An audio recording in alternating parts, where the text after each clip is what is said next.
Hello, everyone, and welcome to another episode of Empowering Teachers. One of the things that I want to mention before I start this podcast is that one of the reasons why that I do this podcast is that I'm learning so much as I'm growing as an educator. But another thing that is happening as I'm learning and as I'm doing these videos is that a lot of the things that I talk about, I am also reigniting my own classroom.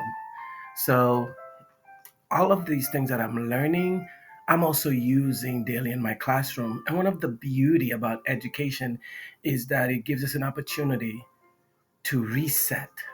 And I found myself, as I'm preparing for this podcast, resetting my goals, resetting my classroom on a daily basis, and adding different things that is making the journey fun for me.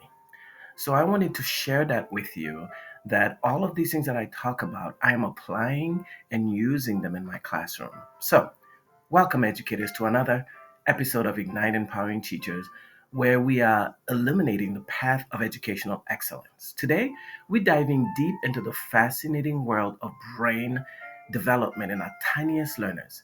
Get ready to unlock the secrets of why ages 2 to 7 matter so much for brain development. But first, let's embark on an interactive journey together. So, picture your favorite childhood memory. Got it? Now, imagine the immense impact those early experiences had on shaping who you are today. Are you intrigued? So, now let's delve into the magic behind those formative years. Do you ever wonder how Albert Einstein, the poster child for genius, went from a kid struggling with language to revolutionizing physics? It turns out his parents didn't just sit him down with the physics textbooks and a violin. They sparked his curiosity with a compass and a violin. Yes, you heard that right. Join me as we uncover the untold story behind Einstein's childhood and why those early years matter more than we ever imagined. So, Einstein was someone who who struggled in his early years.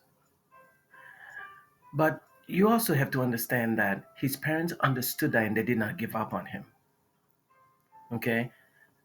What happened is that part of the answer to how did he come from developmental delays to becoming one of the brilliant minds of our ever.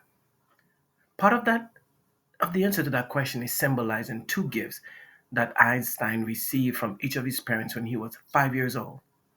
When Einstein was in bed all day from an illness, his father gave him a compass. For Einstein, it was a mysterious device that sparked his curiosity in science. Soon after, Einstein's mother, who was a talented pianist, gave Einstein a violin. These two gifts challenged Einstein's brain in distinctive ways at just the right time. Children's brain develop in spurts called critical periods. The first occurs around age 2, with the second one occurring during adolescence. At the start of these periods, the number of connections between brain cells doubles. 2 year olds have twice as many synapses as adults. Because these connections between brain cells are where learning occurs, twice as many synapses enables the brain to learn faster than at any other time of life. Therefore, children experiences in this phase have lasting effects on their development. So, the first critical period of brain development begins around age 2 and concludes around age 7. It provides a prime opportunity to lay the foundation for a holistic education for children. Four ways to maximize this critical period include encouraging a love of learning, focusing on breadth instead of depth, paying attention to emotional intelligence, and not treating your children's education as merely a precursor to real learning. Young children need to enjoy the process of learning instead of focusing on performance. Educators and parents can emphasize the joys of trying new activities and learning something novel. We need to help children understand that mistakes are a welcome, normal part of learning. This period is also the time to establish a growth mindset, the belief that talents and abilities are developed through effort instead of being innately fixed. As educators, we should avoid labeling children or making universal statements about their ability. Even compliments such as, "you're so smart," are counterproductive. Instead, emphasize persistence and create safe spaces for learning. Children will learn to love learning if we show enthusiasm over the process rather than fixating on results. One way to avoid focusing on results during this phase of development is to emphasize the breadth of skill development over depth. Expose children to a wide variety of activities will help them. It lays a foundation for developing skills in a range of fields. This is the time to engage children in music, reading, sports, math, art, science, and languages. In his book Range, David Epstein urges that breadth of experience is often overlooked and underappreciated.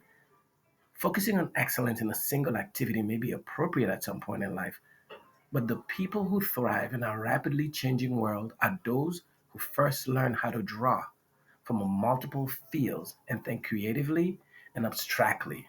In other words, our society needs well rounded individuals. Well roundedness is especially important for children from age 2 to 7. Their developing brains are ready to soak in a wide range of skill set. This sampling period, as Epstein calls it, is integral. This is the window during which to develop children's range. There is plenty of time for them to specialize later. Yes, we want children to read well and learn the fundamentals of math, but we should not disregard emotional intelligence. The advantages of learning during the first critical period of brain development should extend to interpersonal skills such as kindness, empathy, and teamwork. Daniel Siegel and Tina Payne Bryson explain the importance of developing children's empathy in their book, The Whole Brain Child. They state that empathy begins with acknowledging one's feelings. Therefore, they suggest helping children in this age group to first label their emotions. I feel sad.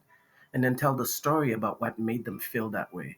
I feel sad because I wanted ice cream and you said no. Once children practice labeling emotions, we as educators can start asking questions that encourage them to consider others' feelings. One way to encourage care for others is to include children in what adults do for others. Even allowing young children to help with chores can make them more helpful and considerate people. Children's brains can uniquely absorb information during this critical phase. If intelligence is defined as the ability to learn, children between the ages of 2 and 7 may be the most intelligent humans on the planet. Research suggests that some skills cannot be learned nearly as well after their first critical period of brain development. Research shows that children in this age range are best suited to learn the patterns of language development, enabling them to master a second language to the same level as a native language. However, once children reach age 8, their language proficiency decreases, and second languages are not spoken as well as native ones. The same age effect is found when learning musical abilities such as perfect pitch. It is very important to notice that Einstein's parents did not enroll him in physics lesson, the field that would lead him to a Nobel Prize. Instead, Einstein's father included him in his work as an engineer. His mother signed him up for violin lessons because she wanted him to love and appreciate music. Both activities work to develop his young mind holistically. It is tempting to think of early childhood education as a precursor to real education, but these may be the years that matters most. Well, folks, we've just scratched the surface of why ages 2 to 7 are Brainiac's paradise. From sparking curiosity to nurturing empathy, we're laying the foundation for a generation of unstoppable learners. So until next time, keep igniting those young minds. And remember, The journey to greatness starts with those tiny footsteps. Give them time to play. Give them time to work together. Give them time and to explore. It is through this exploration that their brain starts to ignite.